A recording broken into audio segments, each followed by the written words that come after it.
It's time. It's time once again to take a journey. So turn on the lights, pull your chair up, get a little closer to the computer, and get ready, because the journey's about to begin. You turn your radio on, and there it is, a faint station, wafting in and out of the static of the night. A man named Eric, running a show called the Midnight Cafe, calls to you. The conversation seems strange at first, but as you listen, as his voice fades in and out of the static, you realize this is where you were meant to be. This is what you were meant to listen to. We will take a journey that takes us from the normal, well, all the way through to the paranormal and beyond. We'll talk about the knowns and the unknowns and everything in between. And together, perhaps we'll make a little sense out of this crazy world we all live in.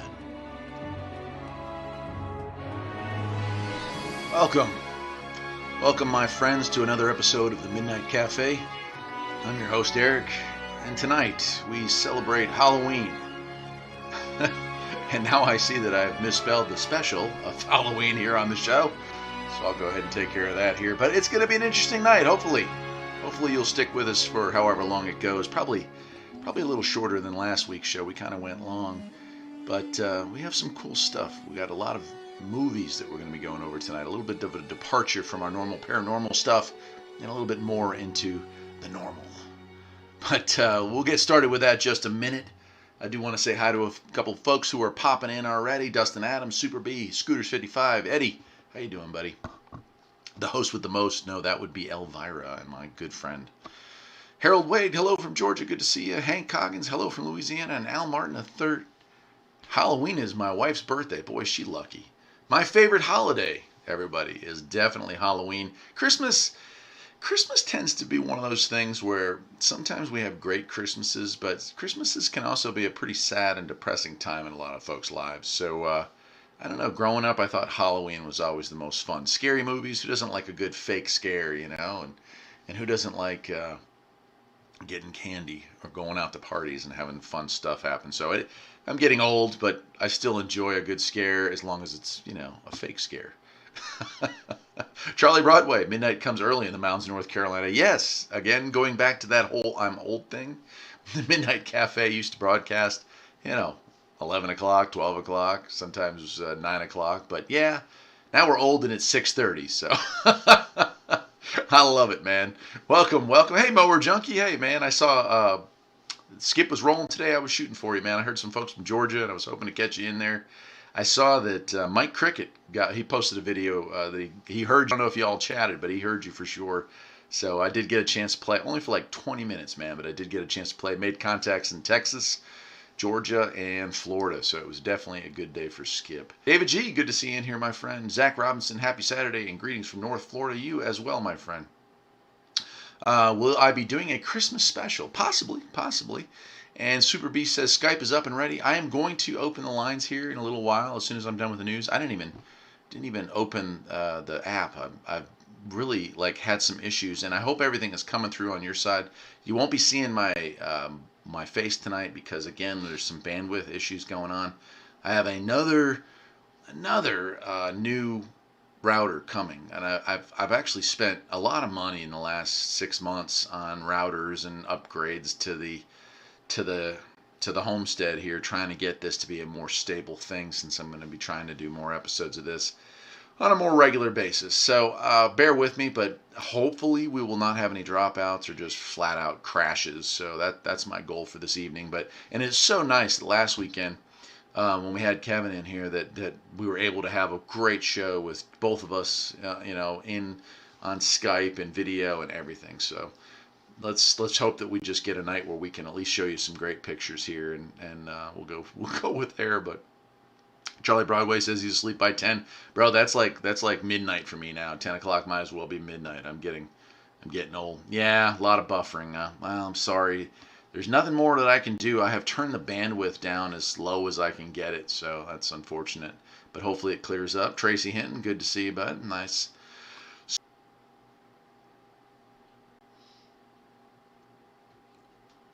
Oh, Let's see. Still saying poor. Y'all let me know if that was an improvement. That was one thing I can try. The other thing I can try here is to switch. Jeez, I don't even want to do that, but I'm going to do that. No, that's all I can do. No, you guys still hearing me at this point? I don't know. We'll give it a try. It does show dropped frames is now much lower, so hopefully that's working out better. We're going to go with that, guys. I'm going to move on. If not, oh, good. Good, Super Beast saying it's getting better. So let's hope that it stays that way. So I've dropped that connection there. So I have 5G and 2.4G as far as the router. So we're trying it at 2.4G, and we'll see. Good, good, good. Alex King, Chris Severin, 556, H&X. Good, good, good. I'm so happy. Let's hope that it does, because I hate starting shows with technical issues. Dallas, good to see you, man. Or hear you anyway. All right, let's move on. We're going to do this. Let's do it. Starting off with the news. Let's do some news tonight. Dialing down my end. Awesome, man. Appreciate it, brother. All right. Big news in space. Right on. Let's talk about it. I don't know if any of you have heard it. I actually don't even know the name of this ship. I think it's Osiris, which is just a cool name if you really think about it. But NASA, sometime a few years ago, I think it was 2019 or 2018, shot a rocket into outer space, as they love to do, and put on this a payload. Yeah, Robert's got the right thing. Asteroid mining, which is going to be big, big, big thing, okay, in the future of our country and of the world. So what we got going on is this thing has orbited this asteroid for some time now. As it nears its closest point to Earth, we're taking the opportunity to send down the lander. And it didn't actually touch down, but it had an about 11-foot arm that dropped down to the surface, blasted some nitrogen into the surface, collected a bunch of rocks, and it was actually like better than anticipated, which may be a bit of a problem. As I read right before the show started, we actually have a bit of an issue where this collected. They were hoping, like, success for this would have been 2 grams of rock, which is nothing. I mean, that's nothing. But they got 200 is what they estimated. And the only bad news is they pushed up so much rock and filled the bags so filled that the doors didn't close. So when they took it off, they actually started losing some of that dust and debris and rocks and stuff started to fall out of the bag. So they have tucked that arm in 2 days earlier than they were going to. It was going to be this. They were actually going to go through a spin, and using the spin, they would have calculated how much mass and energy and so on and so forth to determine exactly how much they got. Kind of like opening a Christmas present before Christmas, really is what it was going to come down to. But they have decided that by spinning it, it increases the opportunity for more rocks to fall out. So they have just pulled the arm in, tucked it in close. They'll be moving it to the capsule as quickly as possible, and it'll be headed back. So it's really, really cool that that's going to be happening here. And I look forward to hopefully a successful landing here on our side of the world when it finally arrives back in Earth in 2023. So it's going to be a long wait for that to open that package. So a lot of waiting and a lot of hoping that the rocks stayed in it. Amazing. First, we've pulled rocks in from the moon during our space missions back in the 60s. But think about it. This is an object that travels to the farthest reaches of our solar system. Multiple times, comes and goes. And so this is something that may contain minerals or rocks or who knows what that we as mankind don't know exist yet. So I really look forward to seeing it. I'm not a scientist by any means, but it is certainly cool learning about our universe and learning about our solar system and learning about ourselves in the process. So I look forward to hopefully a successful landing. And of course, I can't help but think of Calvin from the movie Life. So let's hope we don't have an ending like that to the story. But if you've ever seen that movie, that is definitely an interesting and hopefully not the ending we want to have. Hewlett Baker, how you doing, man? Long time no type. Right on, brother. Yeah. Al Martin III, I did. I was reading through those. I was reading through all those comments for that radio giveaway, and I wish that I was a rich man and that I could just send out radios to every single person that left me a comment today. Almost 200 comments at the time of going live, and just shocked by the people that apparently feel the way I do, and I love it, man. I love it. People wanting to talking about community radio, talking about small towns and how they would think that it would be such a great asset. Uh, One gentleman in a retirement community. I mean, it's just so many different stories that it makes me want to take out a loan or something like that and start buying everybody radios. But I do want to thank Redicus for that opportunity. When I got the email from them, I had done the radio video with them before, with the TR-502, which is down in Raleigh working now, or outside of Raleigh. And then like a week ago or 2 weeks ago, I had bought that shortwave radio for work. And it was like the day after I placed that order on Amazon that they reached out to me and said, hey, would you be interested in reviewing a product? Or I would have reviewed that for them. But so I said, geez, I don't know. And I kind of looked at the stuff they had, and I told them, well, I could do a radio, transmitter review. But, I just threw that out there thinking they would never, ever go for it. But they went for it, man. And so thanks to them, man. Thanks to them. Super B says, I think the giveaway is awesome, but I have too many irons in the fire to take on broadcasting right now. Yeah, I know the feeling, man. I'm torn in so many different directions right now. Every hobby of mine is suffering a little bit at this point, but it's good to have hobbies. I think people, what they say, idle mind, leads to the road of ruin pretty much. So good to have ideas rolling around the back of your head, and maybe someday it'll be the right time for you, Super B, to do something like that in your neighborhood. And I wish you the best if you can, man. Sorry, I'm taking a sip. So I've had some sleeping issues lately. I've been getting up about 3:10, and which isn't, I mean, it's not terrible, but it makes it so even at 6:30 sometimes I'm dragging. So I actually poured a cup of tea before the show. I don't normally drink, but maybe a sip or two of water during the show. So Robert Clark, on the topic of horror movies worth watching, I enjoyed The Crow, but it didn't hold up well. Yeah, I haven't seen that since it came out, man, but yeah, that's very interesting. Charlie Broadway, I want my own radio station so I can sell out to Clear Channel.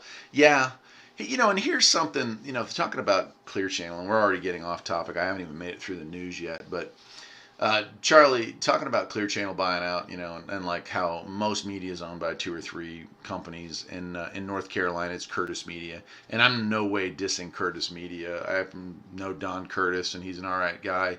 And I've done some work with 680 WPTF, and I've done some work with a station here locally where I live that's also owned by Curtis. But they're bound by contractual agreements, and because of that, it's hard to get local programming on. Back in the day, the Midnight Cafe, was something that was shopped around to stations, and it wasn't hard to get sold. I mean, people would just be like, yeah, we'll put that on at 2 o'clock in the morning. We don't have anything else going on. But, when you talk about Clear Channel or Curtis, or there's so many others out there, even at 2 o'clock in the morning, they got stuff going on, and it's contractual, so they can't get out of it, even if they don't even like it, even if they don't want it. It's a show that is sold with commercials, so you get a cut of the, airing the show. So it's what they have to do. But the good news, or the news, I wouldn't call it good news. And behind the scenes, I am actually actively trying to purchase a radio station, like a real radio station. I have been for over a year and a half now. And, I'm not talking about a 50,000 watt blowtorch, but I am talking about trying to find a radio station in a smaller market, and doing that, because they're still out there. And what's happening is a lot of these stations have actually gone out of business, or they've just shut them down, and they are clearing them out. So it's amazing how we went from individual radio stations to monster mega conglomerate radio stations, and now here we are slowly maybe working our way back down to some community radio stations here. So that would be something that I'm definitely actively looking to do, although my finances are very, very tight. So I'm at the very, very bottom end of the spectrum, and the few stations that I have seen that were in my price range thus far have been either in areas where my idea for what I want to broadcast wouldn't play well, or they're just too far away. I want to buy something within a state or two of where I live. So I'll keep you all informed on that if that ever plays out. Chris Evans is saying he wants to bring back CBS Mystery Theater. Right on, dude. Yeah, I'd love to play old stuff like that, and maybe bring new versions of that. I think theater of the mind is something that the Midnight Cafe has tried before and has had some success with over the years. And so I think that there is a market for that. And I've certainly heard some religious channels that do live plays or like radio dramas and stuff that I really enjoy listening to. And a lot of that's on shortwave, but some of that's still on AM and FM. Super B saying, I would just want Keith Monk's record cleaning equipment. Yeah, all right. All right, let me go ahead and close this one out. We're going to open up another one, and this one is no, I'm going to go with this one next. This is Yellowstone, and I think we talk about this probably every couple of months here on the Midnight Cafe. But there's been some more seismic activity, more indications that things are somewhat brewing in the caldera of Yellowstone. Actually started this last 2 weeks with Alaska. A pretty large earthquake off in the Aleutians, but it apparently affected Yellowstone and caused a numerous smaller quakes to sprout up in the area, and you can see some of the dots lined up there with the size of these things. But this is a massive area, and of course when it goes, it will forever alter humankind, and our civilization here in the United States will never be the same, not for many thousands of years probably. Super B saying way overdue, most definitely. So what we're looking at with Yellowstone is they're saying about every 600,000 years. We're about 660,000 years into that cycle. So anytime it wants to decide to go poof, it will. And when it does, it is going to be catastrophic, not just for the United States, but for the world. Global ice age, most likely. And a real doozy. So not a good thing, but something I keep an eye on. And it's funny, like, there's certain things that we, the people, can keep an eye on because, hey, it's something to look out for.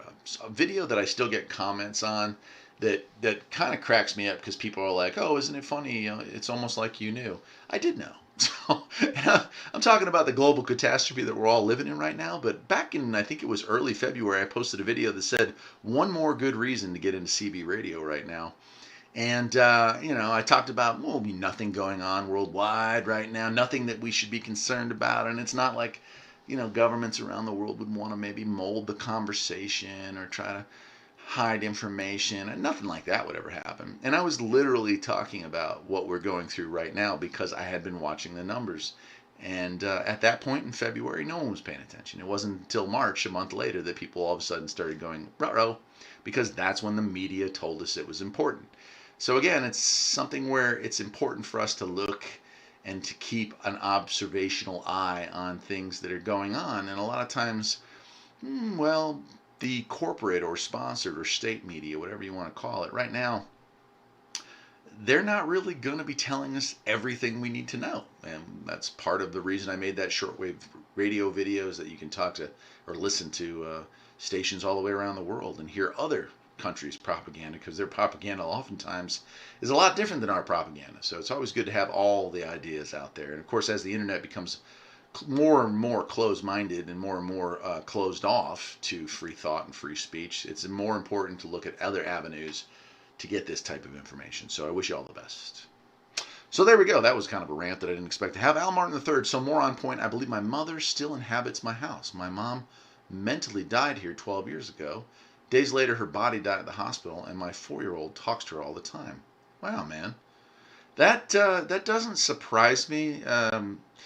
As far as like where would you, Al, where would you want to be after you passed away? If you were going to visit a place, it certainly wouldn't be the actual moment or place that you died. It would be the places that you loved. You would go back to your home. You would go back to maybe your job, or you go back to see your kids, So that doesn't surprise me. That's really cool, man. Robbie Strike says, hey, Eric, how's it going? Listening to the show live for the first time, but I've been enjoying it on the replays. Hey, Robbie, I missed your show today. I had so much stuff going on. Robbie Strike is the satellite guy, no doubt.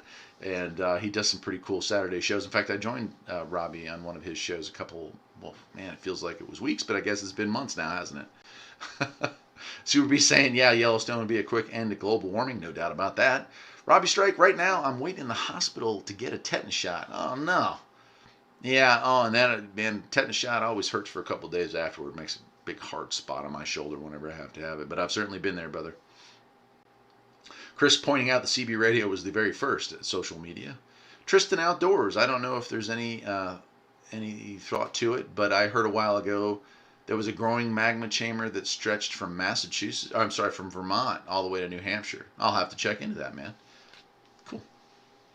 All right, let's see here. I am going to wrap this up at the news section anyway, because I do want to kind of just get onto the show. Gosh, it's already been 20 minutes. And I got a funny one for y'all. This one will crack you up. I sent some people to your video for your giveaway. A transmitter would be good for some satellite listeners to rebroadcast. Yeah, man, G19 has tons of radio stuff that you know, stations you could rebroadcast. So there we go. Let's go here. I'm going to close off that. And here it is, the funniest one. Now, we are definitely not getting into politics, but I do want to bring this up. Like, this week is all about asteroids, apparently. So there is an asteroid. I'm sure most of you about this. The odds are extraordinarily slim. I think it's less than 1%. But election night, I think it is, or the night before election night, there is a slim but possible chance of a good-sized asteroid smashing into the Earth, causing who knows what kind of damage. And I brought this picture up. I found it when I was looking for information on the asteroid collection. I found this and I thought, you know, there was a bumper sticker I saw back in 2016, and the sticker was on the back of this guy's truck, and it said Meteor 2016 just ended all already. And I kind of feel that way about the rest of the news. If you notice, the news section has not really had a lot here in the Midnight Cafe. I'm done with it for right now. So the next time we see each other or hear each other, this will all be over with, and I'm looking forward to it all being over with at this point, because I don't know about the rest of you, but I've pretty much had enough. Robert Clark saying, speaking of shots, flu shots are available. Yeah, I am required by one of my jobs to receive flu shots every year now, so I'm going to be doing that shortly. And he says, yeah, it's the end of the world as we know it, no doubt, no doubt. Well, guess what? I'm going to play a quick song. This is Marky Shaw's The Whispers, which is a kind of a groovy, if you listen to the words, it's interesting. Static on the radio and voices in his head. I love it. So let's listen to that, and when we come back, we're going to get into our main topic, our Halloween topic. We're going to be talking about horror movies, sci-fi movies, classics, and newer stuff, and I'm hoping that some of y'all will chime in with some of your favorites, because I'm kind of curious. Like, I have mine that I listen to, and I kind of go back and watch them again. In fact, after I get done with this, if I'm up for it, I'll be watching a movie later on tonight. So here we go with, where is it? The Whispers from Marky Shaw. And then when we come back, I'll open the lines and we'll start talking about some movies.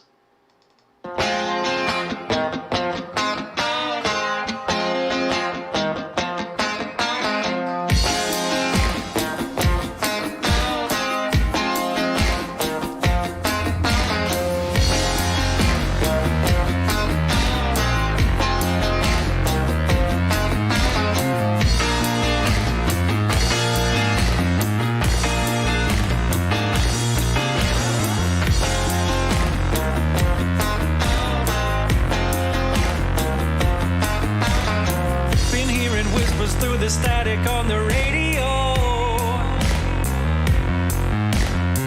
out of the corner of my eyes I'm catching shadows. I feel it breathing down the back of my neck, living where reality and fantasy intersect.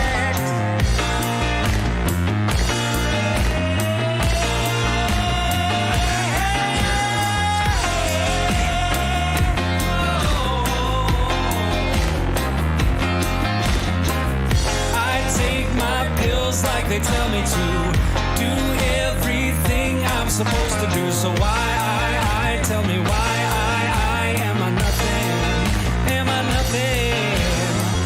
I take my pills like they ask of me.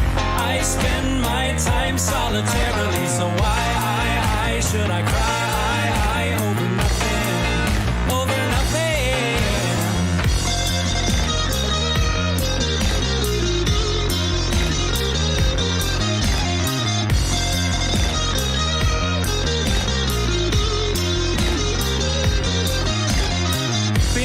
Whispers through the static on the radio, out of the corner of my eyes I'm catching shadows. I feel it breathing down the back of my neck, living where reality and fantasy intersect.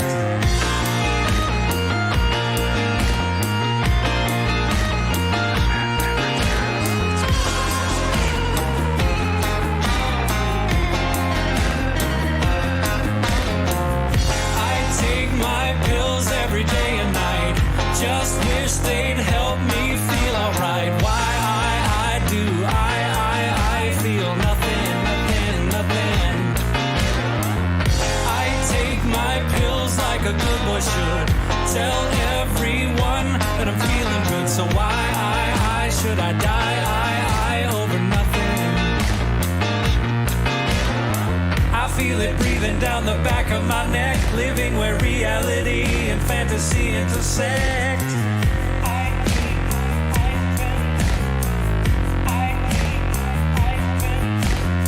I feel it breathing down the back of my neck, living where reality and fantasy intersect.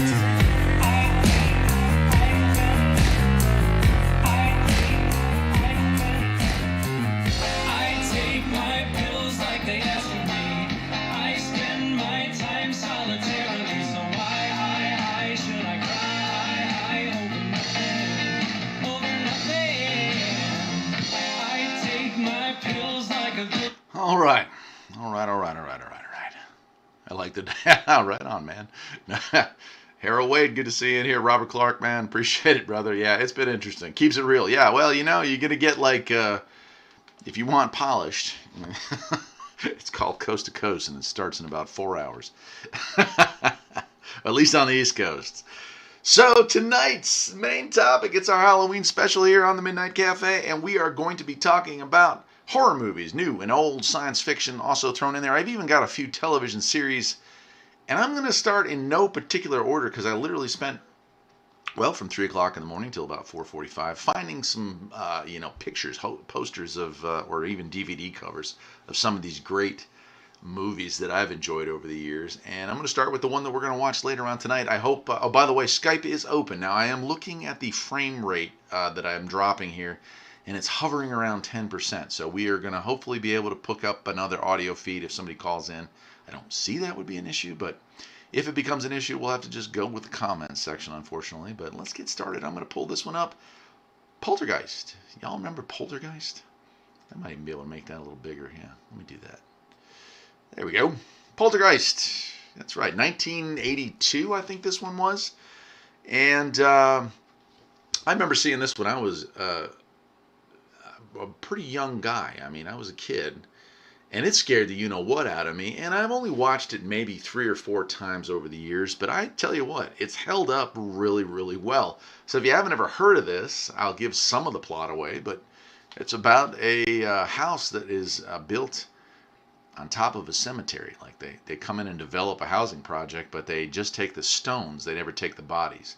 And so because of that, you've got some angry spirits, and that is a great story. I don't want to give too much of this stuff away, but I'm going to listen to the comment section here. Anybody here got anything to say about Poltergeist? Was that on your picks? Yeah, Al Martin saying yeah. Barney says, yep, that was a good one. Robbie Strike's got a great comment. Eric, I'm thinking we need to start a TV station together on satellite. Would anyone give us $1 million to start it up? Buddy, if I ever hit it big, you betcha. That is on my list. The movie VHS. I think we actually talked about this when I came on your show. The movie UHF with, what's his name? Oh my gosh, I can't believe I can't remember. Weird Al Yankovic, that's it. And Fran Drescher was in that, a real young Fran Drescher. So, yeah, I would love to do that. Love to. And there's, if you go on, there's UHF stations still for sale here in the United States, and they're actually about the same price as an AM or small FM station. So you could get into it and at least be on a cable, because basically if you're, in the area that cable serves, you're pretty much picked up and carried. So very cool info out there. Robbie ought to check that out. I might even be able to forward you the site that I've subscribed to that lets me know when TV and radio. But you'd be surprised. This stuff happens all the time. Oh, yeah, I see some frames being dropped. Oh, man, what a bummer. Oh, we're going to hang in there. Hopefully we make it work. Only other thing I can think to do here, I'll try one more thing. I don't know. I'll try this. I'm going to switch one more time. We'll see if it happens.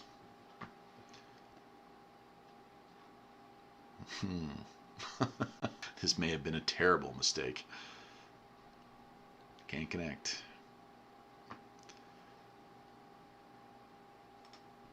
All right, we're back on. Hopefully that fixes that. I'm trying, but it still looks like it's dropping frames.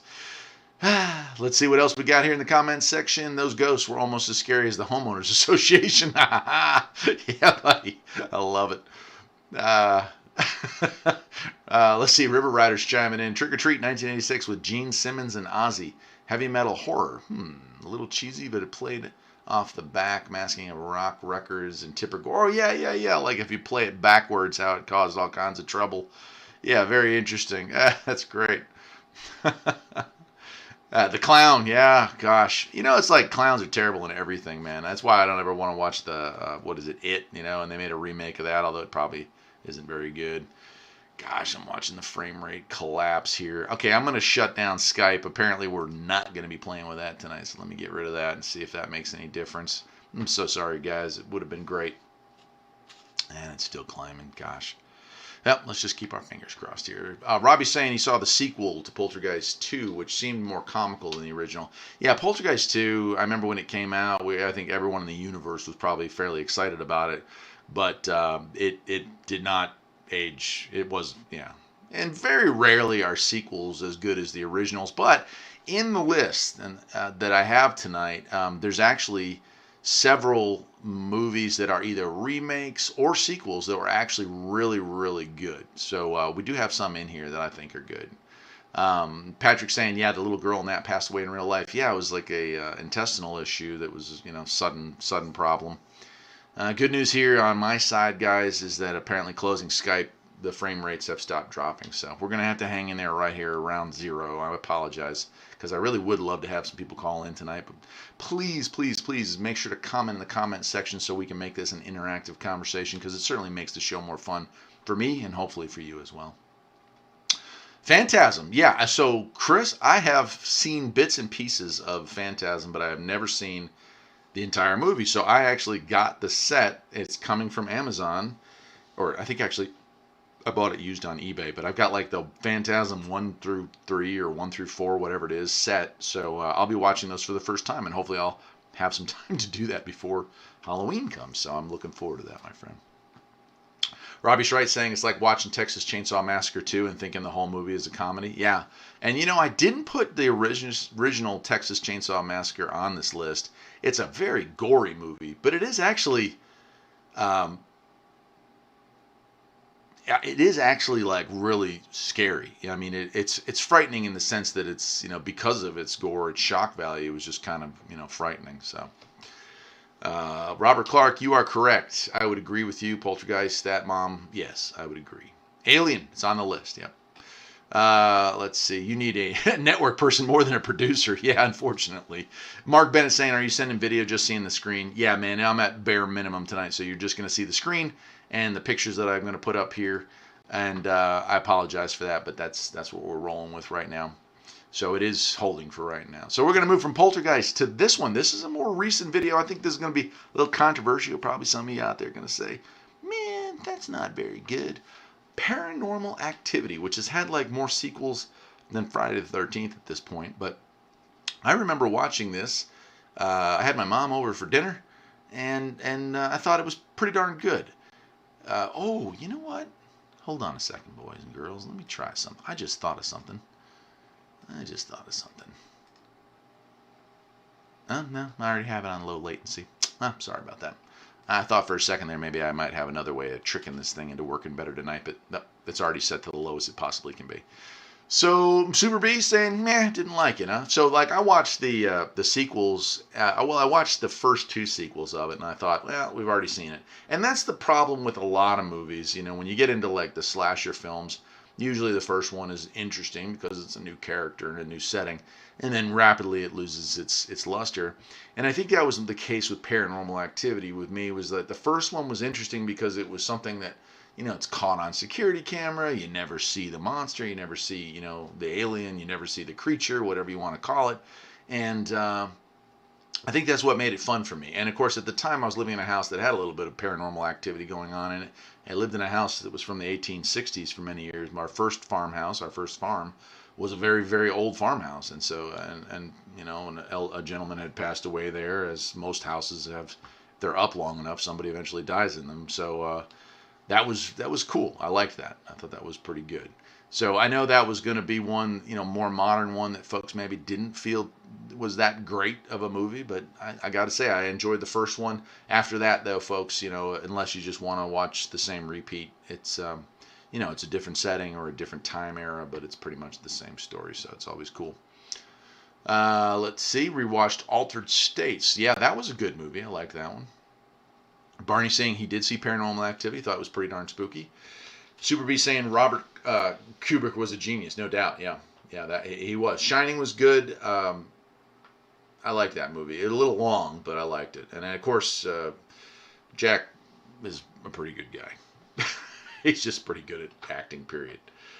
All right, we're going to leave that one, and we're going to move on to one that I think everyone can agree maybe isn't the most frightening movie, but definitely is a classic horror film of the 80s. And that is The Evil Dead.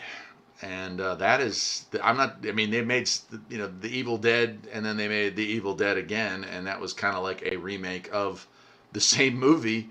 And it's a great movie. It's great. Bruce Campbell, I don't know. People say that I tend to act a little bit like Bruce Campbell and and Jim Kirk. I went to the school of William Shatner. I have random pauses in my speech, and I don't. It's not that I was attempting to have this problem. It's probably because my brain is operating slower than my mouth. So that's what's going on there. But The Evil Dead with Bruce Campbell. The original was a pretty low budget, but very, very, very scary situation. It's good. It's pretty darn good. I like that one. So yeah, Super B saying yes on that one, most definitely. So if you haven't ever checked out The Evil Dead, it is gruesome, but it is also good. It's also good. Some people like the remake of it a little better, and I'm not talking about the remake like a couple-year-old remake. I'm talking about. They remade that in 81, and I think the remake was, 85 or 86? And then, of course, Army of Darkness is not a horror movie, but it is probably one of the best movies, comedy horror movies, or whatever you want to call that, out there. It is an homage to so many other movies. Bruce Campbell is at his finest when making that, and I was lucky enough to see that one in the theater. Well, hello, Mr. Fancy Pants. Yeah, exactly. Al Martin saying, how about 1408? An excellent movie about a paranormal investigator who does not believe that a room is haunted. And that is a great movie as well. I had forgotten all about that. I might have to try and search for a used copy of that somewhere on eBay, because that is a good movie. Robert Clark says, Donnie Darko is both thought-provoking and good fun. Yeah, man. So I like Donnie Darko. I thought it was a bit odd, but I thought it was also pretty good. I like movies that are different. I don't know that I would say Donnie Darko is a horror movie, though. I think that's just kind of a weird movie, for sure, anyway. Harold Wade saying he grew up in a haunted house in old Atlanta, so no real need for horror movies because you lived it. Yeah, but there you go, exactly. Yeah. Alex King saying Evil Dead, heck yeah. Al Martin saying if chins could kill. Robert Clark, shop smart, shop S-Mart. Yeah, I have the shirt, Robert, my boomstick shirt. This is my boomstick. Heck yeah. So great one. Patrick, I had forgotten all about that one, but he's talking about The Hitcher. That is a great suspenseful, scary hitchhiker movie with that, was that Rutger Hauer, man? Oh, man, he played a great one. And a very young C. Thomas Howell. Oh, man, that's a good movie, too, The Hitcher. Yeah, that's one worth watching. That definitely follows the Halloween. Yeah. Tracy Hinton says he was in the Blue Mountain Parkway yesterday, and I was alone, and I was taking some pictures, and I heard the voice of a spirit ask for help. Oh, man. Well, that is so sad, man. Hopefully you were able to give it some peace, man. So, Robert Clark saying Bubba Nosferatu. Yeah, good movie, but definitely not really a true horror. But that was. And, they had planned on making a sequel about that one, but it never panned out, man. Charlie Broadway saying the best low-budget horror film was the original Halloween. Yeah. Movies got worse as the budget got bigger. In many cases, you're correct, sir. And I thought about putting the original Halloween or the original Friday the 13th on here, and I skipped both of those, mostly because I think I have another Halloween movie that's I feel is superior to that first one. And I think when it comes to Friday the 13th, my personal favorite is number 6, but by that point, they weren't really horror movies anymore. They were just slasher movies.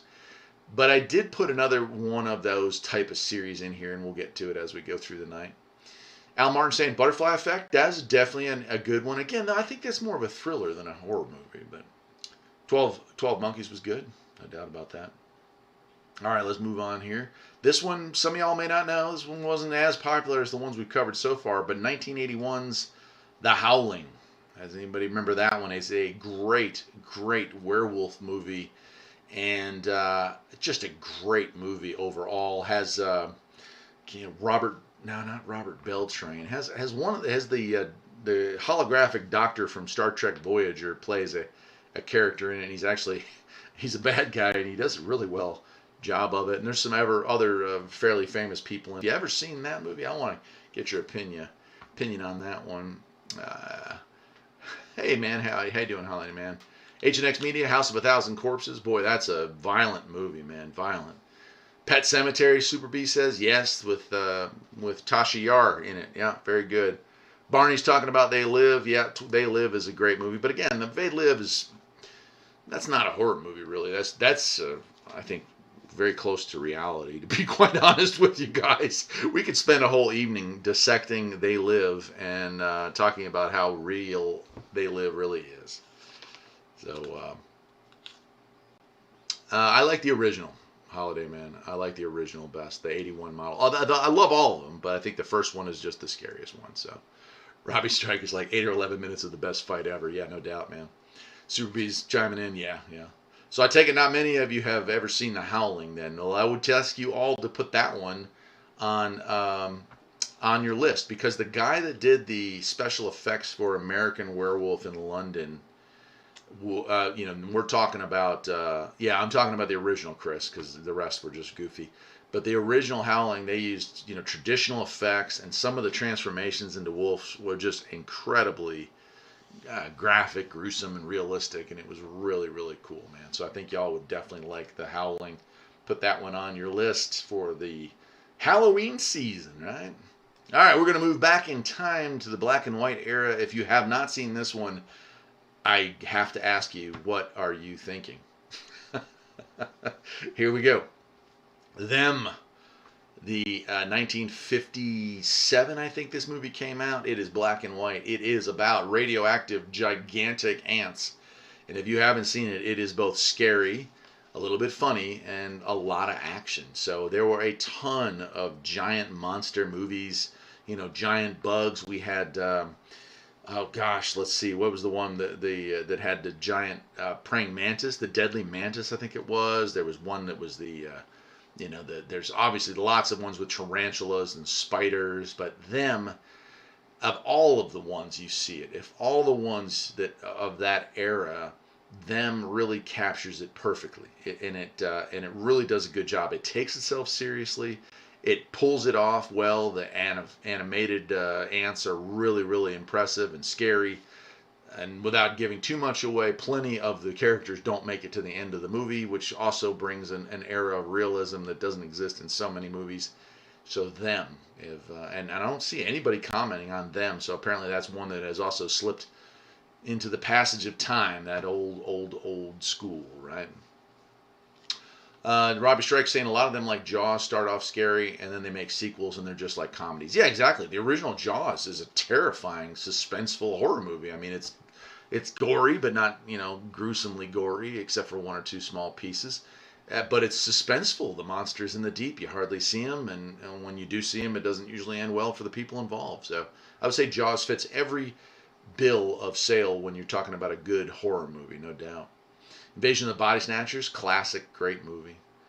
Night of the Living Dead, 1968, yeah. I mean, obviously, and that's probably one of the most well-known horror movies ever. It started the genre, although, the zombies or the undead were around before that, but that really captured it. So, H&X Media saying Friday the 13th Part 6 was my personal favorite. Well, hey, what do you think, man? That's crazy.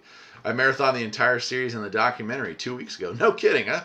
Yeah, I've probably watched them all at least a dozen times over the years. Friday the 13th, it definitely has replay value. Although I think from 3 on, it gets better as far as, just comical replay and some of the acting. But yeah, number 6 is my favorite as well. That's really cool. Let's see. Oh, yeah. Robert Clark's got some. Let's see. I'm watching on TV. Plan 9 from Outer Space. Yeah. Yeah, that's a great movie. I don't know. I wouldn't call that true horror, though. I mean, it tries to be. It's comical. It's definitely worth watching. You know, it's people say, "Oh, it's so bad it's good," and I kind of agree with that with Plan 9. But I actually enjoy it. I've seen it on the big screen, and I liked it. It was all right. You know, you gotta like I'm low budget, so I get it, and I think he did what he could with it. I think some of his other movies, Bride of the Monster and Night of the Ghouls, they're okay. They're okay. But Plan 9 was definitely Ed Wood's. You know, that was his shining moment in the stars, no doubt. The one with the rabbits is called, oh gosh, Night of the Lupus. Very good. That's it. Food of the Gods. Yeah. Okay. All right. Moving on. I can't believe no one's seen them. Y'all need to do this. All right. Here's one none of you will have seen, but you all should. The Quiet Earth. Has anybody seen The Quiet Earth? This is a New Zealand-made movie, and it is about a guy who is messing around with the Earth's grid as part of his job, and accidentally ends up deleting everyone pretty much from the Earth. So he wakes up and it is a quiet Earth. He's alone, and eventually he finds some other people and stuff ensues. I don't want to give anything away, but if you have never seen, I hope you all have a pen and paper out for tonight's show, because I'm telling you, this is stuff that you will love for the Halloween. And The Quiet Earth with Zach Hobson is a great movie about what happens to you when you find yourself truly alone. And unlike Wilson in Castaway, this is a far more realistic version of what happens to the mind when we find ourselves alone for a long period of time. So I hope you all will take a chance and take a look at The Quiet Earth. It's probably going to be pretty hard to find. I'm sure you can get a used copy on DVD somewhere. All right, this one, I don't know if any of you have seen. This one bothered my wife and I. This is a more recent movie. And this one bothered me because it is based on a true story, and it's pretty rough. It's about a guy in Australia. Wolf Creek is the name of the movie, and it is about hitchhikers that used to go to one of the craters from many, many, many thousands of years ago in Australia. It's pretty far out in the center of Australia there. And this guy was preying on these hitchhikers. And, you know, the movie is, of course, graphic in its own way, but I'll tell you, it is very frightening to me because, and I'm going to go ahead and pull up the second picture, the main character in this movie was a real deal. He was a psychopathic killer who enjoyed torturing and killing and just being a terrible human being. So it brings another level of fright when you watch Wolf Creek to know that this happened. So I like Wolf Creek. Robert Clark says he has watched Quiet Earth. Great, man. I hope you liked it. I thought it was a great movie, and I watch it, you know, every 5 or 6 years. I'll pull it out. I actually have a copy that I bought on DVD years ago. Mark Bennett talking about Abbott and Costello meet the Mummy, and really Abbott and Costello meet, you know, what was it, Frankenstein, where Dracula and Frankenstein and the Wolfman are all in it, and they got all the classics back together. It was a great stuff, man. So, all right, moving on back into the 50s. Who here has seen the 1957 remake of, or yeah, I guess it'd be considered a remake. The original was the radio play, which I will be playing Halloween night on my channel.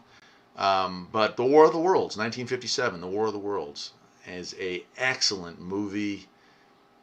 Builds up and is so hopeless in every sense of the way. It's so hopeless. The fighting never goes well, and you just feel, you can feel it. They build it up beautifully, that everything that we have, everything that we try, everything that we do pales in comparison to what our enemies from outer space can do. And so if you haven't seen The War of the Worlds, and I'm not talking about the Tom Cruise one, I'm talking about The War of the Worlds from 1957. The special effects are excellent. It's a color movie. It has a great cast, and I think you really, really will love that movie. So check that one out. Put that one on your list. And Super Beast chiming in, yeah, War of the Worlds is awesome. So I think y'all will like that. Let me move on again. I'm kind of get through some of these quickly, and some of these we'll dwell on. And this one here is Godzilla 1954. Yeah, I know that y'all are going to think Godzilla is not a horror movie, but the original 1954 Godzilla, or the 1955, which I prefer the American version that has, you know, some American scenes edited in. I actually feel like it's better than the Japanese version, but the original Godzilla is a scary movie for the same reason that War of the Worlds is a scary movie. Everything that they try and everything that they do doesn't work. Godzilla is an unstoppable force of nature, and I think that movies that can capture that can really bring real, genuine fear to our souls, because we think about these things, and you can't stop a hurricane, you can't stop an earthquake, and you can't stop a tornado, and you can't stop Godzilla. And I think that's the message that this movie puts out. Obviously it was an analogy for nuclear war at the time. That's what the Japanese created this for. But yeah, if you've never seen the black and white with version of Godzilla with Raymond Burr, it is a great movie. It takes itself very seriously, and honestly, the special effects are very good for its era. So if you've never seen that one, I highly recommend that. I think y'all will like that. Mower Junkie saying The Quiet Earth can be rented on YouTube. Dude, if you haven't seen it, check that one out. I don't know what it's, how much they're renting it for, but, for $3, it's a great movie. There is just 1 second or 2 of nudity in that, so just be aware of that if you're going to watch it with your children. But other than that, there's very little, there's no cursing that I can remember, and it's just a good, scary story. So, Harold Wade saying good movie on the Godzilla. Yeah. Yeah, Saturday matinees at Myrtle Beach Air Force Base, the Godzilla, right on. Yeah. Was a parable about the virtues of biological weapons. Yeah, there you go. Yeah. War of the Worlds was a parable about biological weapons. I had no idea. Huh. Interesting. I got my shot, going home now. Chat later. Good day. Take care, Robbie Strike. 312 D-Man, Florida. Good evening, man. Glad to have you in here. HNX Media saying Godzilla is certainly a horror film. Yeah. Now, The Day the Earth Stood Still is also definitely a good one. Yeah, Chris Severn, Raymond Burr is the guy that's in it. And again, like, there are people who will literally be like, blasphemy, how dare you, the original's better. But I think the Americanized version with Raymond Burr, I think his narration and the seriousness and that he takes it as an actor really plays into the storyline and actually makes it better. So I would definitely do that. All right, here's a controversial one I'm going to pull up here, and no, that one's, well, I'll go into that one actually. Might as well. I thought it was a different movie. The Return of the Living Dead. Who has seen this one? Because I think this is my favorite horror movie of all time right here. The Return of the Living Dead. And the story goes that The Night of the Living Dead was produced by George A. Romero, and gosh, I can't remember his name right now. But, George Romero went on to make Dawn of the Dead. And then while he was working on Day of the Dead, the other guy sued, and the two of them got into a legal battle over the name of the Living Dead. And so, Of the Living Dead became kind of both property. So, Day of the Dead, and then we have The Return of the Living Dead. So, that's how it worked out, and Day of the Dead came out at the exact same time as The Return of the Living Dead, and I don't know if you've seen both of them, but I'll tell you what, Return of the Living Dead works on every level so well. It is comical, it is horrifying, and again, no matter what they do, things don't work out, which makes, for me, a perfect horror movie. The good guys lose at the end of The Return of the Living Dead, and that makes it all that much better. In fact, even nuclear weapons don't work out against The Living Dead and The Return of the Living Dead. So if you've never seen it, don't be shied away by the first 15 minutes of the 80s punk rock and all that stuff. That backdrop actually adds comedy relief to what is actually a very frightening movie. So, yeah, Return of the Living Dead. HNX Media saying it is a classic. Yes. That is scary and funny. Yeah, it is, man. So it hits on all things. You can have some comedy, but you can genuinely be terrified. And like when they have the horror scenes, when they face the living dead, it is a losing battle. And I think that even though there's that comic relief, that movie starts off at a pretty good pace and goes full tilt crazy. And once that gets up to speed, it stays that way. And I think that's one of the things that makes a good horror movie. If you're going to go that route, that's the way to do it. Dan O'Bannon is the name. Thank you, Robert Clark. I appreciate that, man. Harold saying Return of the Living Dead. I saw it at the Midnight Theater. It's a great movie. Right on, yeah. Return of the Living Dead, yes, great one. Late 80s, maybe early 90s. Yeah. I got the punk rockers, man, and they're kind of almost cartoonish punk rockers, but doesn't stop the story. It doesn't stop the story or slow it down at all. And I quote that movie all the time, even to this day with my wife, and have a great time. Al Martin, that's one that I did not put on the list, but he's chiming in with Shaun of the Dead being a masterpiece. Shaun of the Dead hits it the same way. It's a comedy, but it's a horror movie. There are moments in that where you nothing but laugh, and there are moments in that where you're nothing but terrified, at least in the moment for the characters, right? Shaun of the Dead is an homage to all these movies, and it hits it perfectly. So definitely, man. All right, we're going to move on to our first anthology. If any of you haven't seen this, I'm just don't even know what to say. That's what I say. And that is Creepshow. George A. Romero, Stephen King. And they made a sequel to this, and now they actually have a TV series that they put a few episodes out. And I think it's a great thing if you haven't seen it. A little bit dated, but some great stories. H&X Media is saying that is why Night of the Living Dead is so horrifying. No one wins. Exactly, right? In the end, the good guys die. And honestly, let's, if we're going to take a serious moment here, that's kind of how it goes a lot of times in the real world, isn't it? The good guys don't always win, And heck, half the time it's hard to tell who the good guys are in the real world, isn't it? I mean, there's obviously those moments in our lives. But Creepshow. Creepshow is 4 separate stories, I believe. The funniest or the best one being the the box that's underneath the stairs. I think if you haven't seen the original Creepshow, you've got Stephen King acting in it with a meteorite that leads to mayhem. You've got a crate from an Arctic expedition that leads to mayhem. You've got comic genius there, Leslie Nielsen, playing a very bad guy. And Sam from Cheers is in that. So that's another comic relief and a good one. And gosh, what's the other one? My Cake. I Want My Cake. It's got a whole bunch of young folks that are now old folks. But Creepshow is a great story.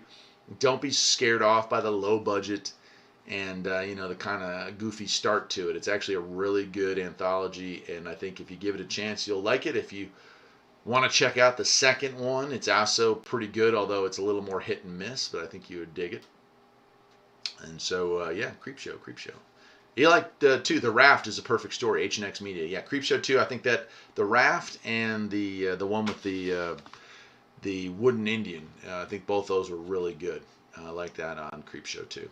The one with Thanks for the Ride, Lady, is that saying gets stuck in your head. Thanks for the ride, lady. But, other than that, there was a little hit or miss. But I did definitely like The Raft, He thinks he beats him, but he doesn't beat him.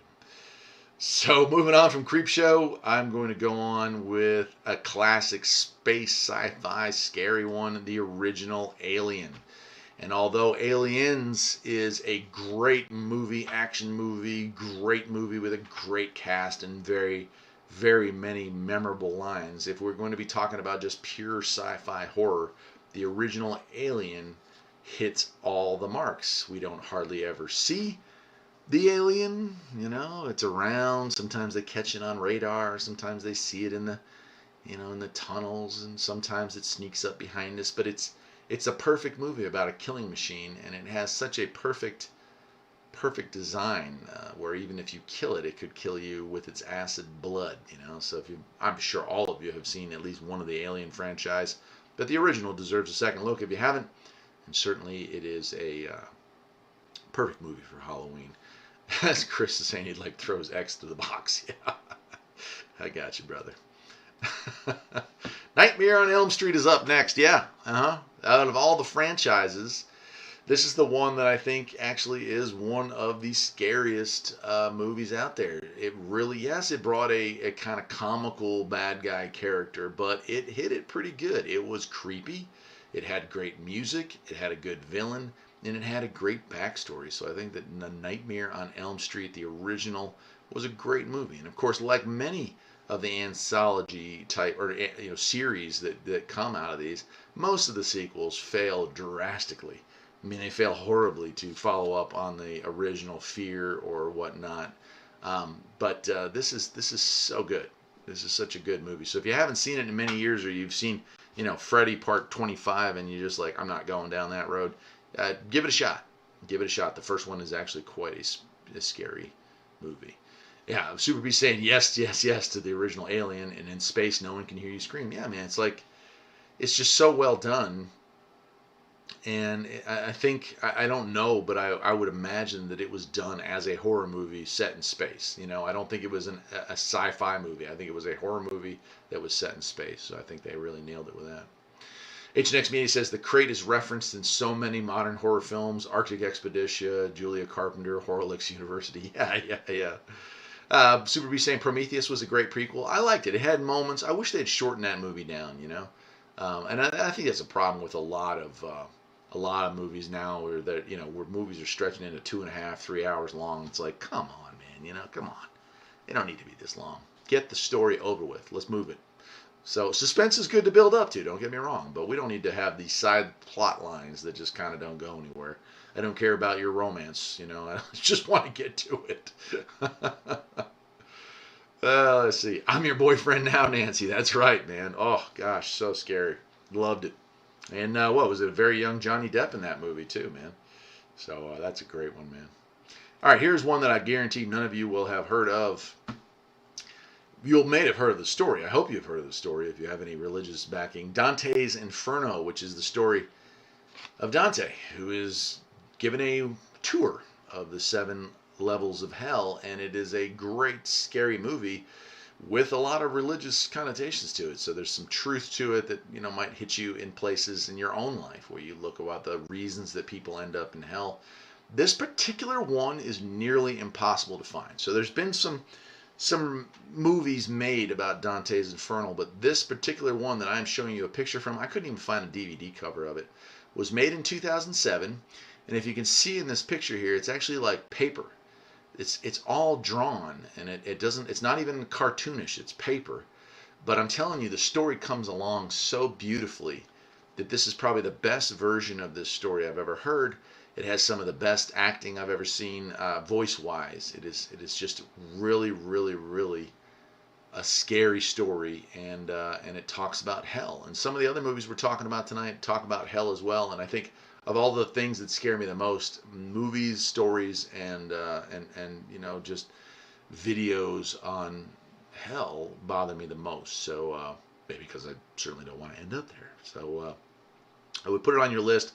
I don't know where you would find it. I have not been able to find a copy, but I caught it years ago on Netflix, and then I've never seen it again. So hopefully you're able to find it. It's the 2007 version. So there we go. All right, here's another one you will never see, but it used to play on TV on, what was the name of that TV station that went off the air?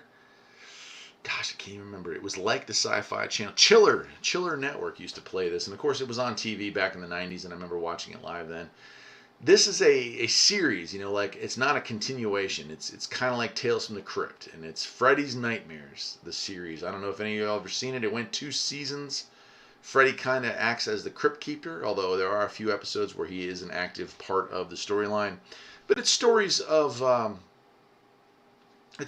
people making tragic errors that lead to their demise. And Freddy's Nightmares. It's not available on DVD. There's some old episodes maybe available on YouTube to watch. But it's one that if it ever comes out, you want to definitely check out. Yeah, Charlie's saying hell is scary. Yeah, no doubt. The book is great. I've never seen Dante's Inferno. Yeah, check it out, Harold. You would definitely like it. Just because the voice acting on that 2007 version is really, really, really scary. I mean, they just hit it so far. And they point, it's the guided tour, just like the book. It's that tour. Abandon all hope, ye who enter, right? And it's that tour of what you see when you get to the other side. And the ways that people end up on that side of the stuff there. So definitely something worth thinking about.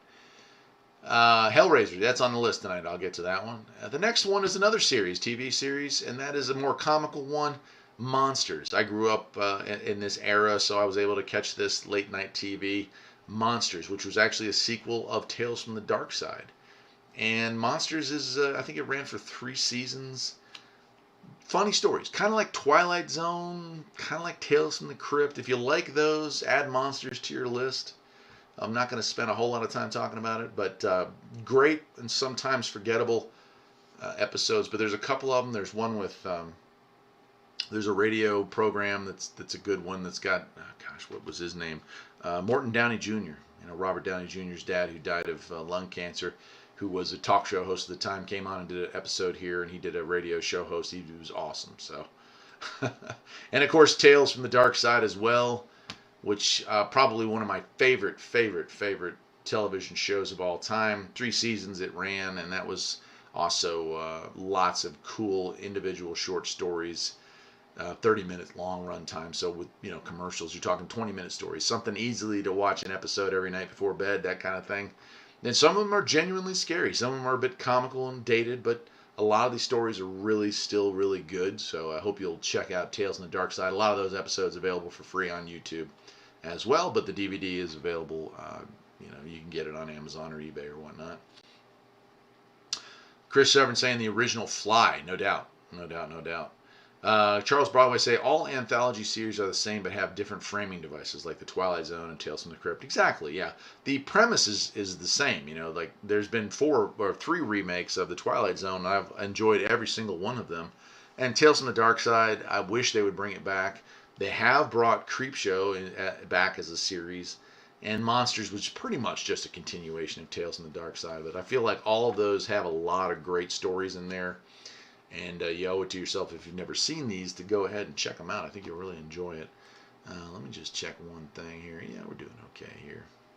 Cool, man. So, hanging in there. I know that the buffering still continues to be an issue, but I'm trying to keep it down here as much as I can. All right, here's Tales from the Crypt, but this is not the Tales from the Crypt y'all are thinking of.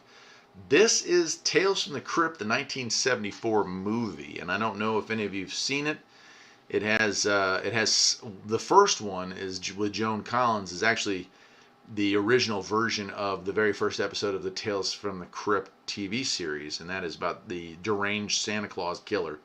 But the rest of them are interesting stories. There's the Monkey's Paw, and then there's 2 others that I don't want to tell you about, but they're really good stories.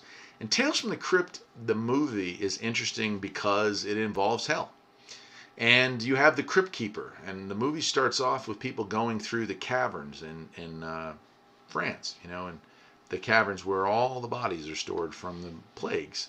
And so they're on a tour, and suddenly these 4 or 5 people find themselves in a room, and the door closes, and they can't even remember why they got there. And the Crypt Keeper goes through and tells them all the stories of bad things that they've done.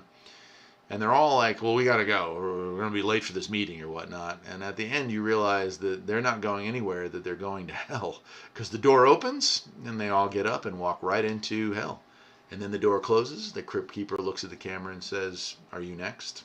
And that's pretty much how the movie ends. So if you haven't seen it, it's a great beginning to the Tales from the Crypt series. So if you haven't seen that, you owe it to yourself pretty much there.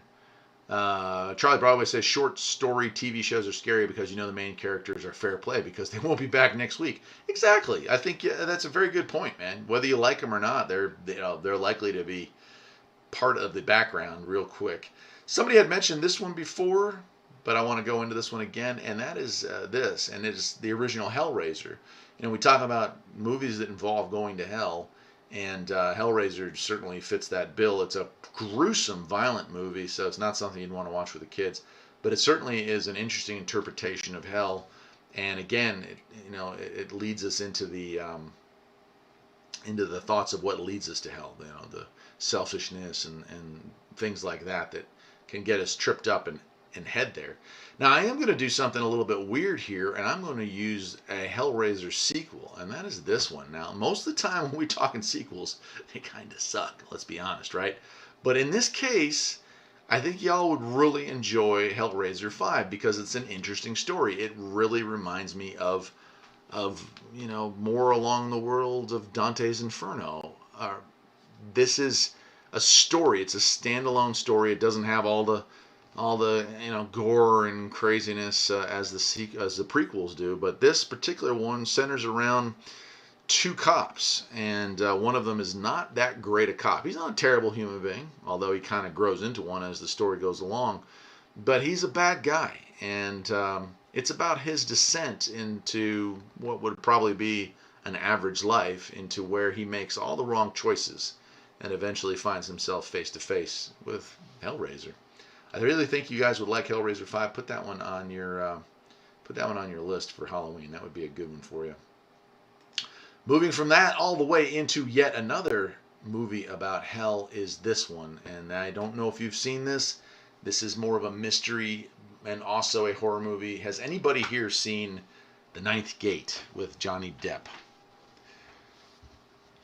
Charlie Broadway's chiming in, the scariest horror movies and stories involve the loss of one's soul. I agree with that 100%, Charlie.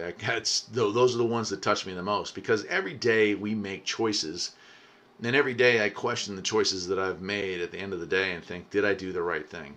And unfortunately, if you're human like I am, some days you have to sit down and say, I'm not 100% sure I made the right choices. But of course, tomorrow's a new day, and we always try to make ourselves better. At least I do. I hope you do as well. And I think, if the day comes, if the day is tonight or tomorrow, and it were to come, that I would stand at the gates and be judged as a fair and honest man.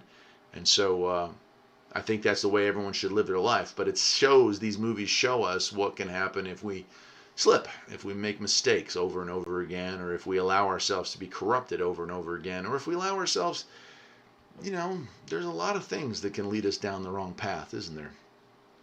So Super B saying, good movie, Ninth Gate was good. Yes.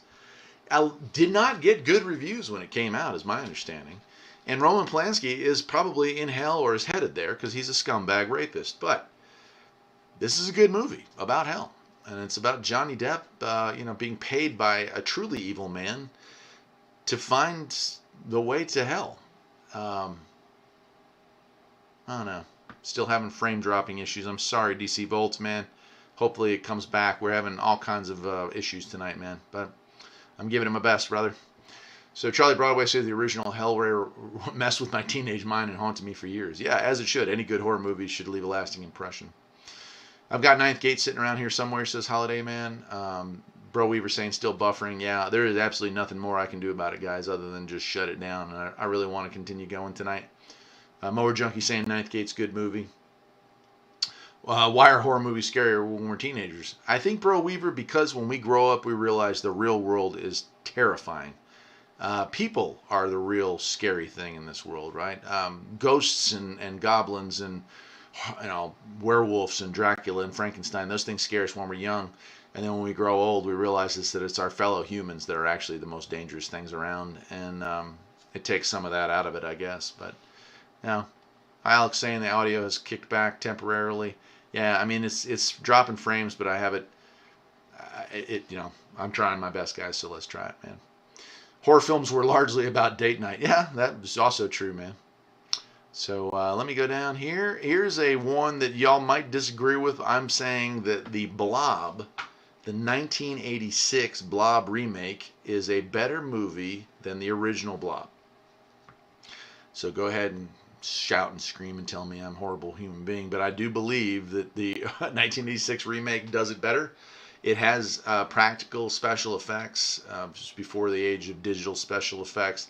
It had a good story, it had a good cast, and it just was a good movie. It took the original idea, which was a very low budget movie, and it expanded on it in a way that didn't disregard the original in any way. I think it just built on it. So I think that's a good movie. If you haven't had that, Charlie's saying I should write down these movies. Yes, you all should have a pen and paper, because believe me, I'm going to be reviewing the chat box for some that I haven't seen. So,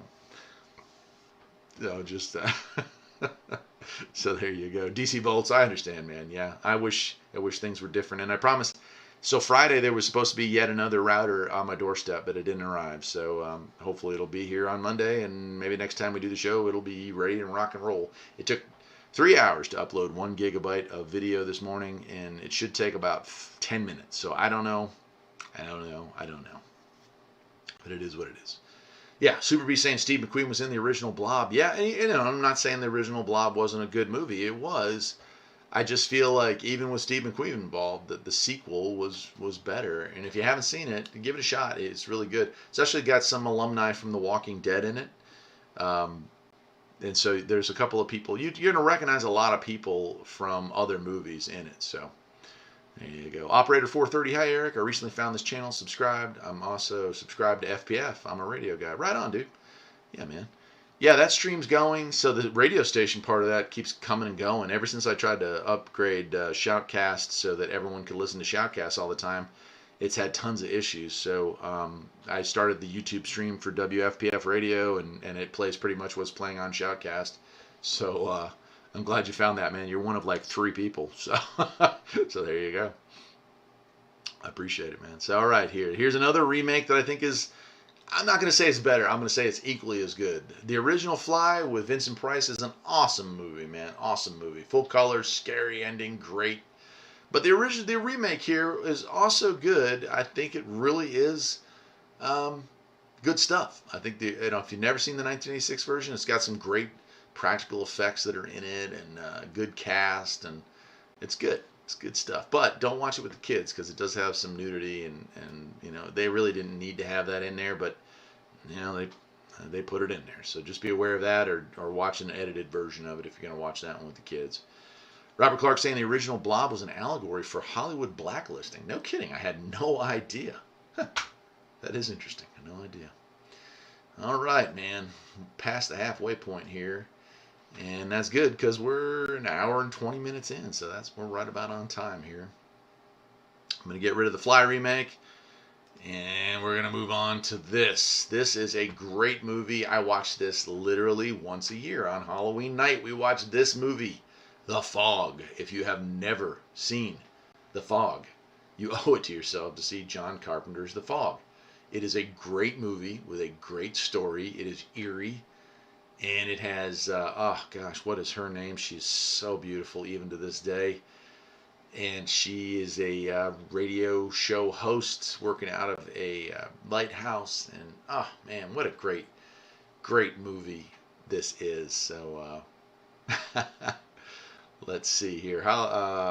Robbie Strike says, I will check. I think I've seen that part, the early part of that movie. I'm home from the hospital, and it was the quickest small trip I ever had. Right on, dude.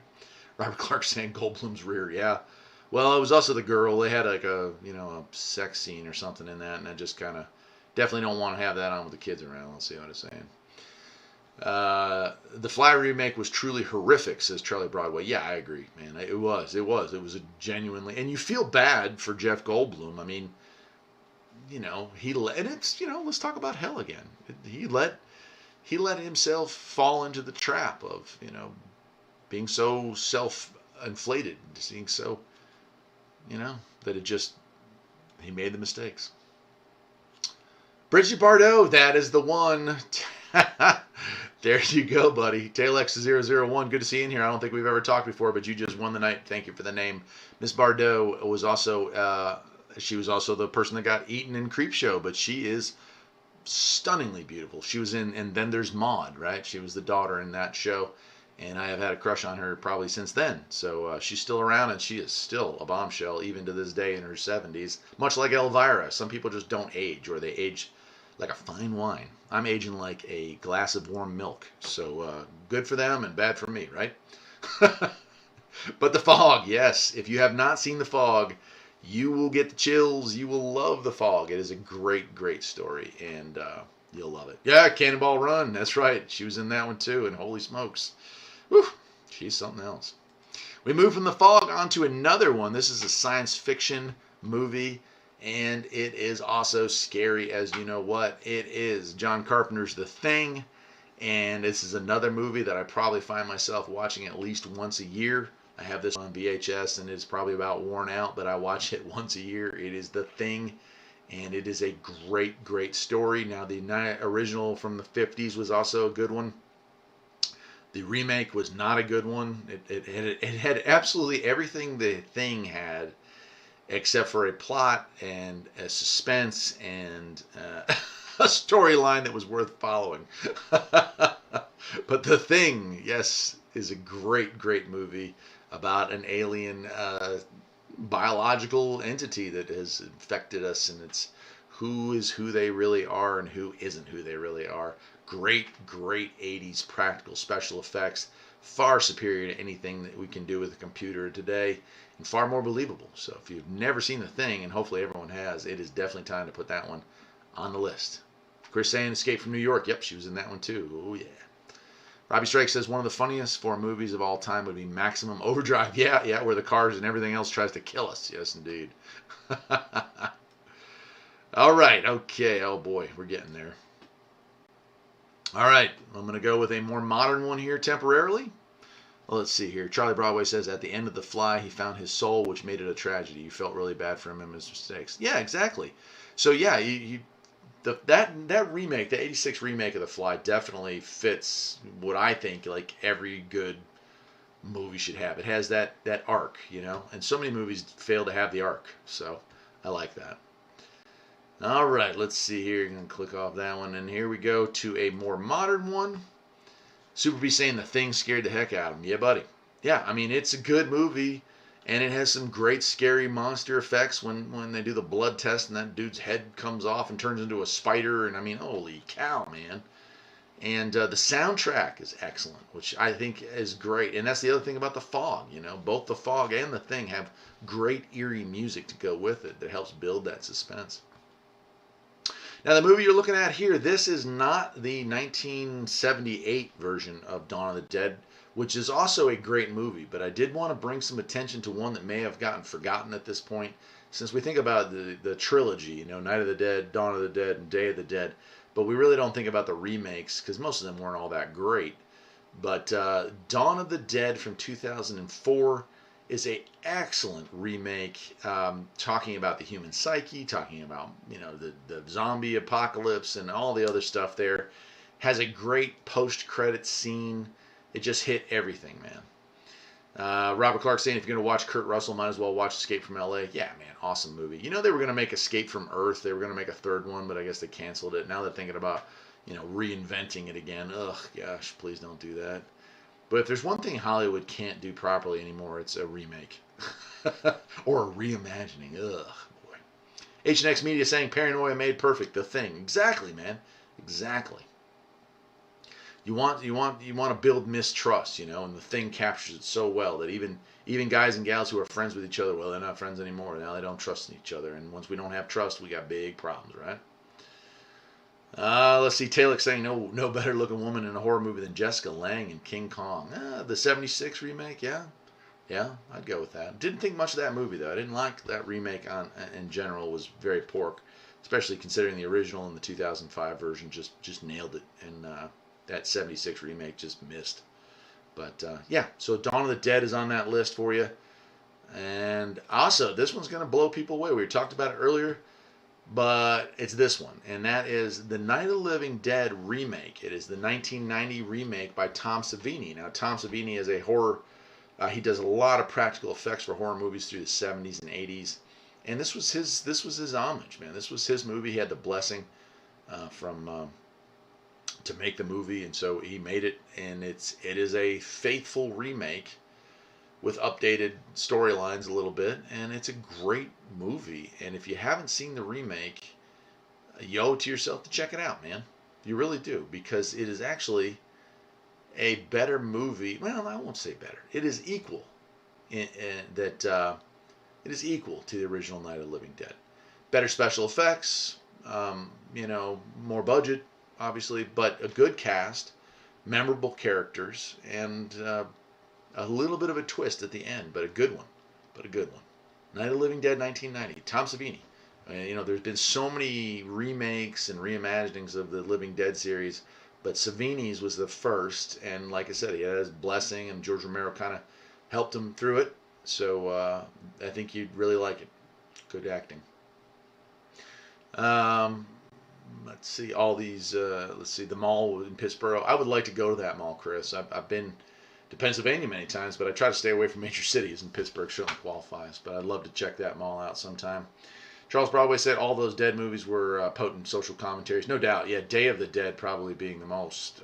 But you know, Dawn of the Dead being about gluttony, and Day of the Dead just good storylines. But I liked all of them. My wife's not a huge fan other than the original.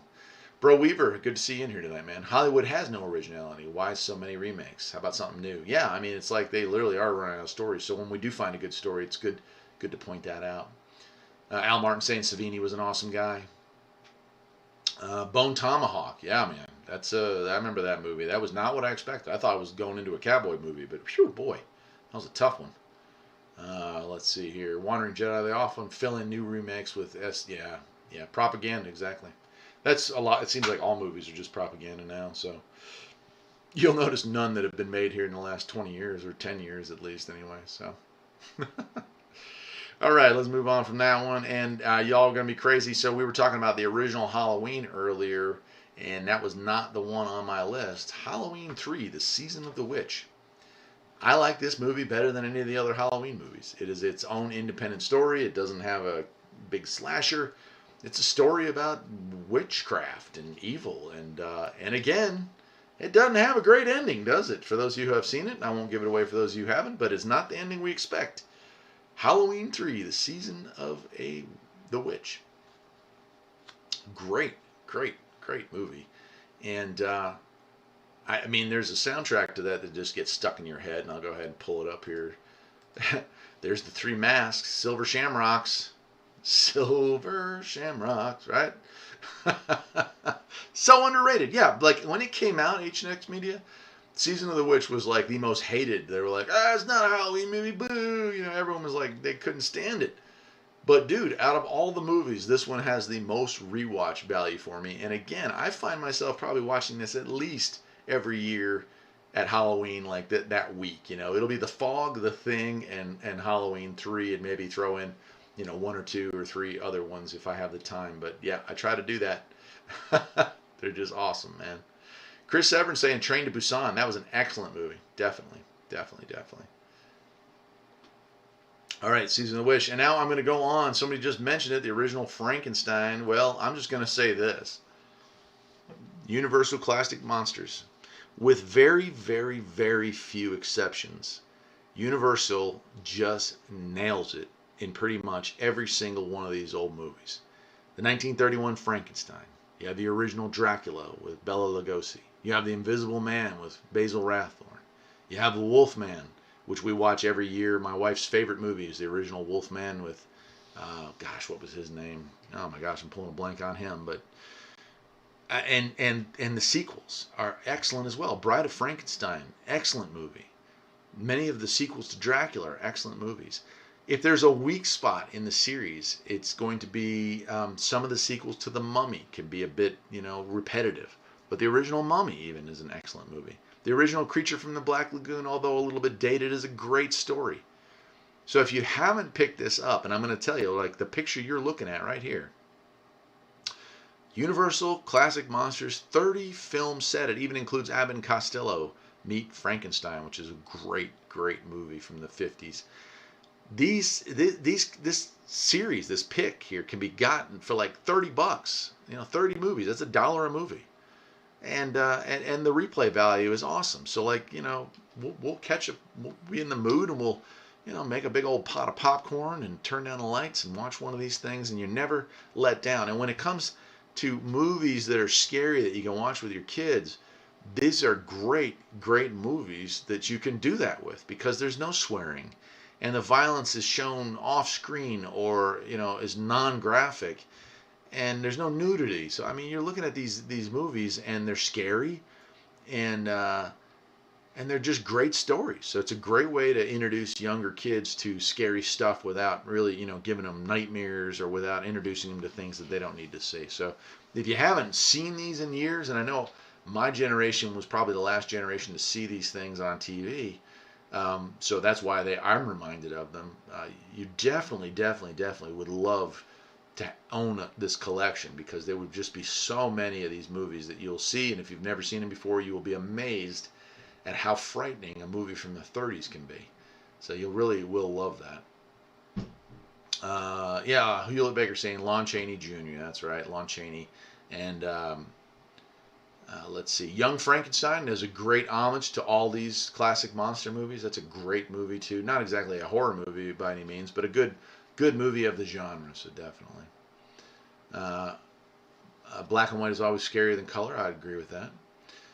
Salem's Lot is a great movie, no doubt. Super B, no doubt. Love that one. And Bela Lugosi, no doubt. Exorcist, I never liked. Wandering Jedi, just didn't. I just don't. I don't know. I don't like it. And maybe what Wandering Jedi is saying, maybe there's actually stuff going on in the movie that made it less watchable because of that. So I don't know. Let me show you another photo here of Universal. If you know, just to give you an idea of the movies that you're in. You got The Creature from the Black Lagoon. You've got the Dracula series. Now there's 3 from The Creature of the Black Lagoon. I think it's the Revenge of the Creature and The Creature Walks Among Us. Dracula has at least 4 sequels. Frankenstein has at least 4 sequels. You have Frankenstein, The Bride of Frankenstein, Son of Frankenstein, Frankenstein versus the Wolfman, and I can't remember, The Ghost of Frankenstein, I think it is. So plenty of those, and honestly, every single one of them is a good movie. The Invisible Man, the original is awesome. The sequel's good, maybe not the greatest, but good.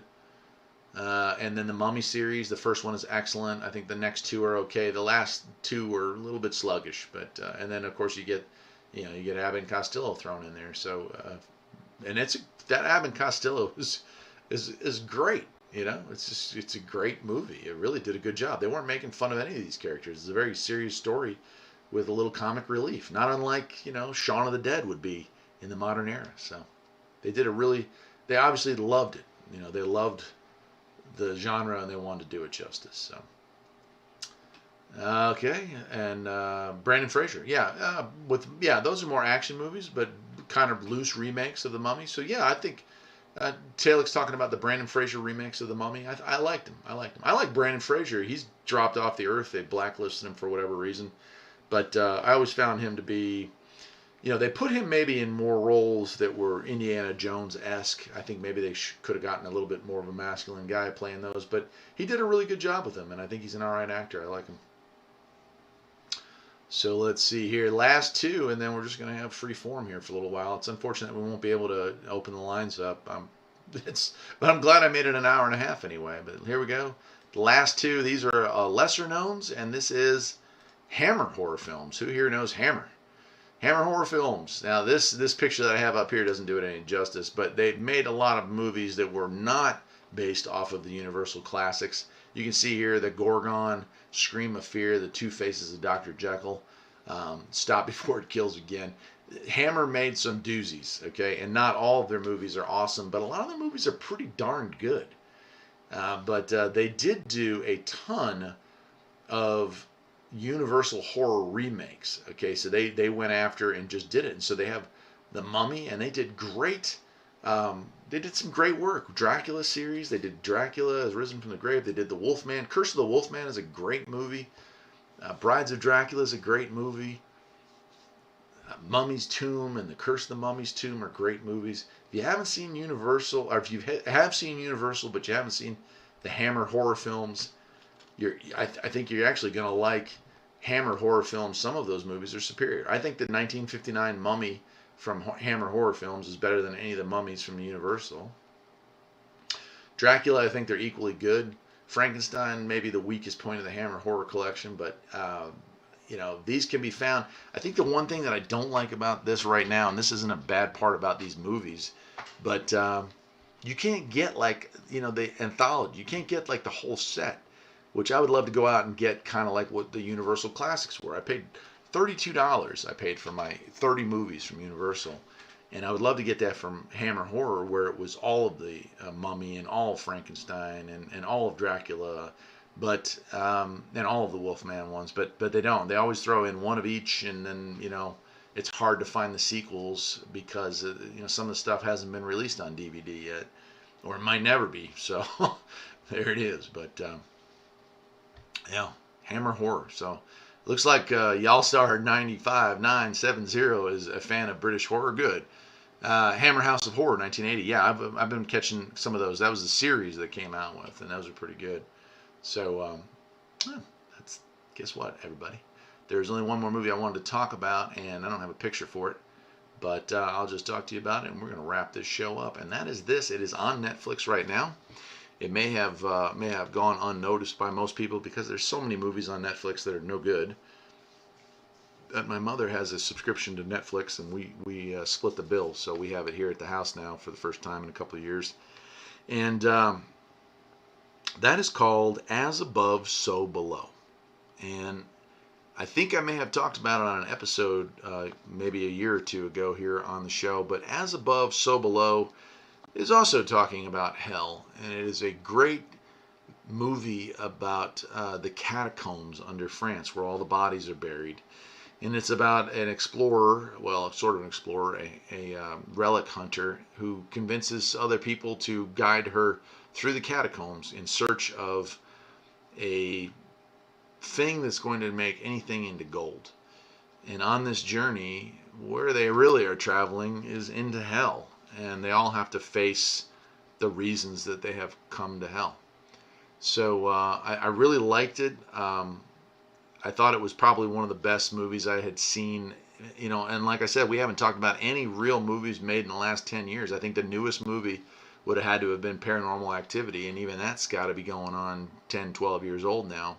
This movie is only maybe 2 or 3 years old, but it is an excellent movie. It is scary, it is thought-provoking, and I think y'all would like that. So, and it's free if you have Netflix, which is a rarity these days for these movies to be any movies of any actual value to be available free like that. So, As Above, So Below, good movie. So that's it. H&X Media is saying As Above, So Below is great, but you have to like found footage films. Yeah, sometimes it does have shaky cams, sometimes it doesn't. But I found it to be not distracting, which is nice. So, you know, sometimes those things are, sometimes the shaky cam is just excessive and goofy. But I think that it's definitely worth a watch. And I'd love to hear maybe the next time we get together if anyone has seen it, if they thought it was a good movie or any of the movies that I talked about tonight. And I'm just going to go through the comments section a little bit. Y'all were talking about some that I skipped over, but never seen Merlin Shop and Mystical Wonders. That one has definitely not been on my list. Tales of the Unexpected. I believe I have seen that. British, yeah, that's a good one. Check out Event Horizon. So yeah, I saw Event Horizon years ago on like the Sci-Fi channel. You know, I had cable back in the 90s for like from like 1998 to 2001. We had cable because we lived in a place that actually offered it, and I remember seeing that. You know, Sci-Fi channel used to be awesome. They used to play Friday night movie of the weeks, and they had a lot of asylum films, which are like, you know, cheesy monster movie type stuff. But I enjoyed those. So did my wife. So. Yeah, nobody's making movies these days. Might as well do a YouTube channel called The Midnight Cafe. This is the Midnight Cafe channel, isn't it? Or am I on a different... Did I log on to the wrong channel tonight? Who knows? I don't know. Oh, gosh. Everybody, I want to just say... The Blair Witch Project is an excellent movie. It almost made the list tonight, and it probably should have, but there's some people that really don't like it, man, you know? I was shocked that there are people out there that are like, it was a terrible movie. I really thought it was good. It was suspenseful, it was low budget, which once again proves you can tell a scary story with a very minimal budget, man, you know? You don't have to put a ton of cash into it. And it almost seems like some movies where they, you know, big budget stuff, they just kind of fall flat, you know? Y'all Star, thank you, man. Superb content, he's saying. Thank you. We can all connect over horror. Yeah, no doubt, right? I mean, it's just for Halloween.